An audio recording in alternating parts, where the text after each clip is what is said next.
Welcome back, everybody. It's your time to EdUp on the EdUp Experience podcast, where we make education your business here at the Career Education Convention in Indianapolis, Indiana, put on by our great friends at CQ or CECU, depending on how you want to say it. We're here due to the great generosity and partnership of our great friends at Lead Squared.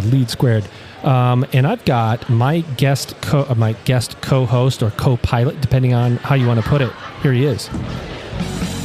He is Douglas Carlson. He is the VP, and he's the head of partnerships. I don't know what the hell he does every time I get it wrong. Douglas, what do you do? You're head of partnerships, are you not? I am head of partnerships. So I'm not sure if I have to put the button for bad words on this. What do they call it? Because I said hell, beep. But yeah, a little beep. We're not going to do that. Douglas, you've got a big job, and that's to stay in touch with all the partners that Lead Squared works with, both in higher ed and health. Absolutely, yeah. Span both sides of it, and we have some pretty amazing partners here today, so I'm excited about it. Including the EdUp Experience, is that not true? That is absolutely true. Yeah, you're one of the folks I have to manage. I do refer to you as my handler, and I do not yet have a drink, so you're not handling it very well, I have to be honest, Douglas. Let's get our guests in right now. Here they are.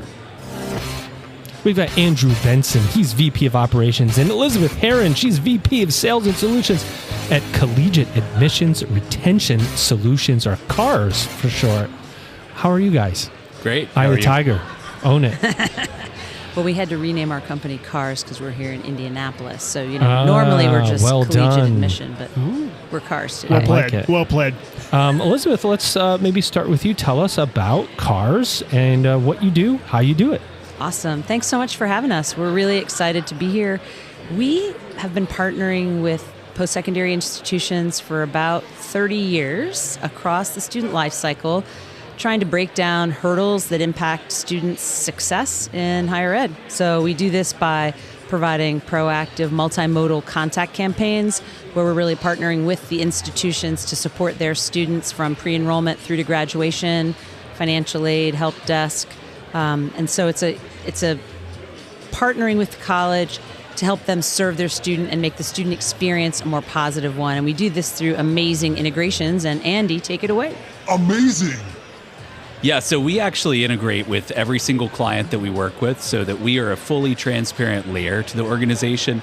None of the students know it as anything other than actually employees of the college. So all of the work that we do to support the admissions efforts at the school or the financial aid efforts at the school, all the way through student retention, it all appears to the student as if it is employees of the institution. And so we help to bolster them and to support where they might need additional support or to replace, staff where they've had shortages. Define student experience for me a little bit. Go into what does that mean? And I asked this as a former chief experience officer at my institution that I came from.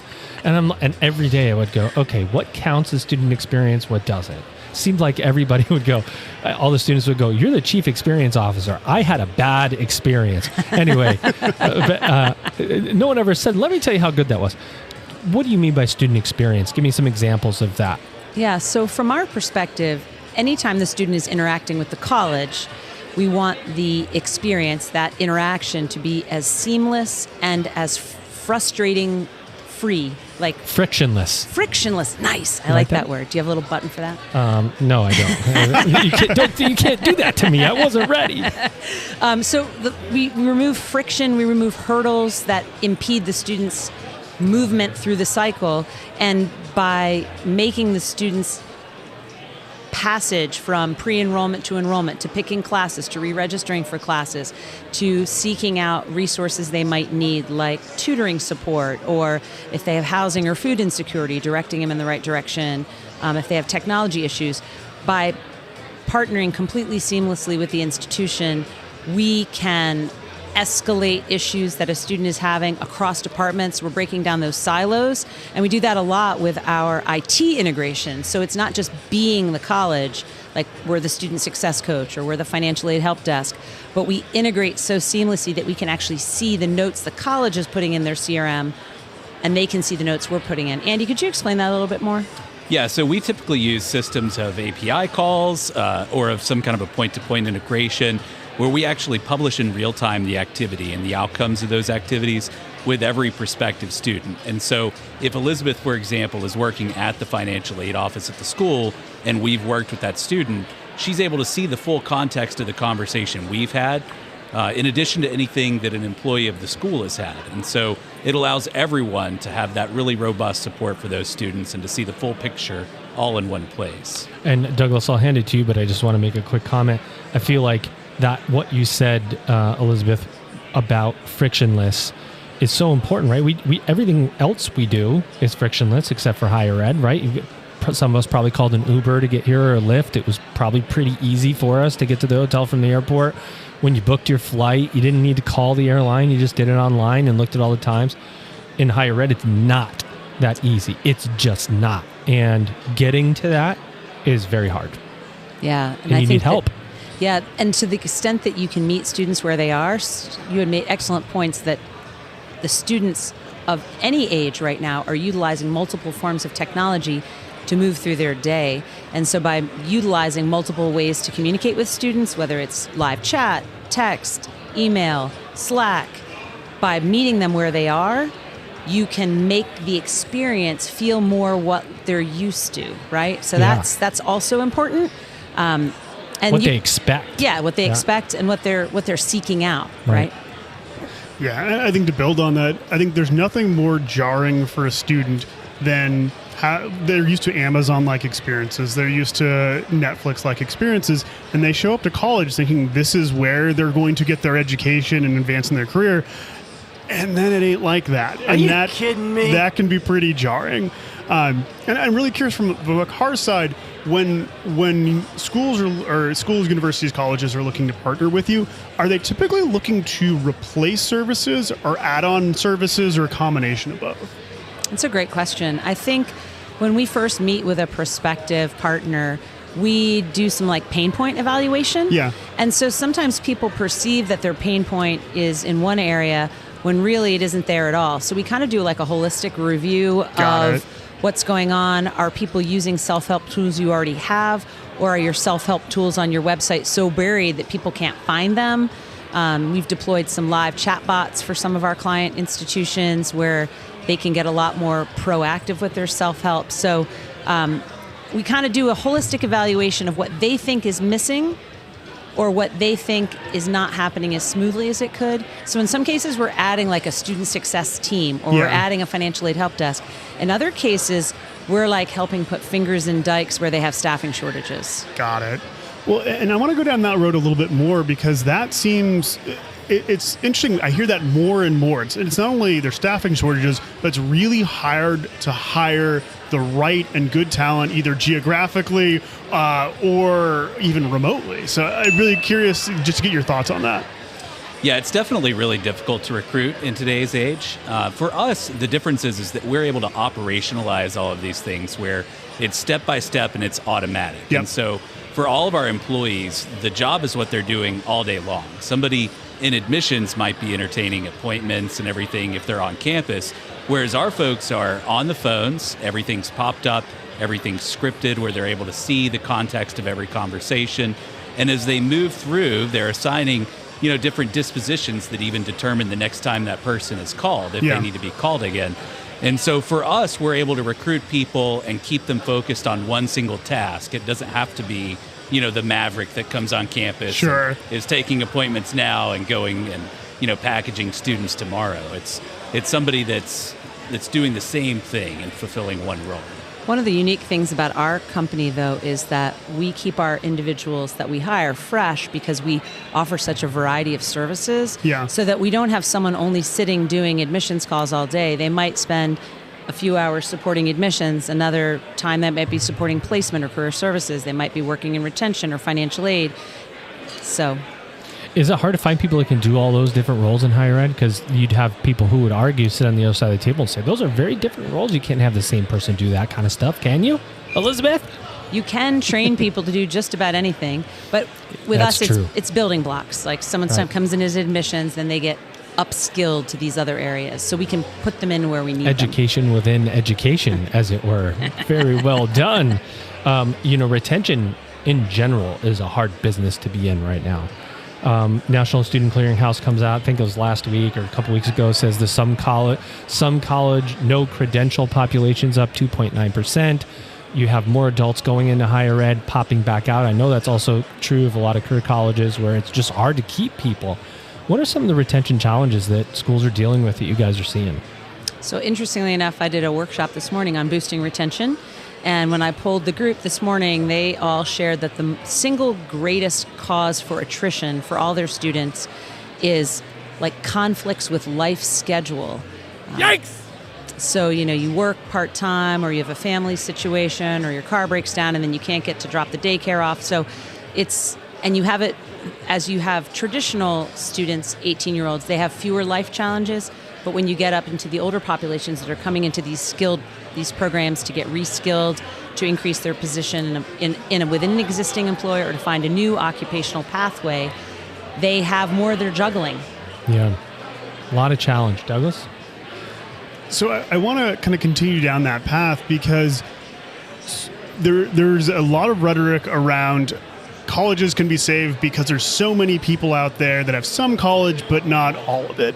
And I haven't really seen folks do a great job activating that. So yes, they may be better at the older, a non-traditional population, but I feel like it's kind of like this unicorn that's out there. It's like, oh, we have all these people with some college, but not enough. We want to bring that in, and like that all of a sudden is going to fill our gaps and our holes. Do you see anybody doing it well, serving the non-traditional student? That's kind of a broad stroke, but that seems to be one of the big holes there, is just really serving that population well, and they would come back and ultimately actually complete. I think that you see some of the community colleges really working in that area harder than the traditional four-year universities. I know that we have one partner in Minnesota, and the state of Minnesota has come up with a grant called the North Star Grant. Okay. That specific focus is bringing in people who have started and stopped out to get them in, to at least get them through a credential. Yeah. Get your associates and then figure out what you want to do with your life. But it does beg the question, there's all these people out there with some college, no credential. Is it because the credential lacks the panache that it used to have? Is it that people are realizing that it might make more sense to learn how to drive a truck and go make a bunch of money driving a truck, or welding, or some of the other career paths that are more finite and obvious? Sure. Andrew, what about this? Artificial intelligence. What are you doing with that? So right now, we're not really utilizing artificial intelligence in our operation. Where I think, though, the biggest role in our industry and in our vertical is analyzing some of those retention behaviors, everything from the initial marketing and the behaviors that student undertakes as they engage with admissions and financial aid. There's a lot of data there that has not been digested. And to the extent we can have a machine learning model that can analyze all of that and correlate all those factors to the students who are most likely to complete, not just to enroll. Because I wonder if they are separate and distinct populations between what we see are students that will enroll at a high rate and sit at a high rate. Are those the same ones that are completing at really high rates? Good questions, and I guarantee you there's somebody out there that is listening to this going, I want to find out more about what these guys do and how it might be able to help my institution. Where do we find you? Where should we go to learn more about CARS? Thanks for that. We are a U.S.-based contact center with all of our employees stateside in Birmingham, Alabama. You can find us on the web at www.collegiatersvp.com. Or you can connect with us on LinkedIn, Andy Benson or Elizabeth Herron. Connect with them, find them. Douglas, anything else you want to add? How'd you feel about this conversation? Oh, this is fantastic. And I think the one thing I want to make sure we don't miss, because I think both of you, Andy and Elizabeth, have a really unique vantage point working with so many schools and seeing what actually they need and being able to serve those needs. Where do you think higher education is going? I realize it's a huge, broad stroke, but you have a really interesting vantage point, so I'd love to just kind of get your take on that. I think that the next wave is going to be in competency-based education, where you're looking at some of those short-term certificates and things that somebody is able to immediately enter the market and earn a very fair salary. And then the next step is going to be looking at those same students for re-enrollment and additional education, especially where employers are able to come back and subsidize that cost for them, because that's a huge obstacle in the non-traditional market, which is the primary focus for this industry as a whole. That's a fantastic answer. You Yeah. want to add to that? Oh, it's perfect. Perfectly well done, Andrew. How do you like that? A compliment from Elizabeth to end your day here at the conference. Ladies and gentlemen, this has been an incredible episode. I want you to encourage you to check these guys out, Collegiate Admissions and Retention Solutions. I always say that you don't know what a company can help you do or can't help you accomplish unless you check out what they actually do. One of the great highlights of what I do here at the YOUR Experience and what Douglas and Lead Squared have allowed me to do here is to highlight these great companies working with career colleges and other colleges across the country. So maybe you need that help too to serve students.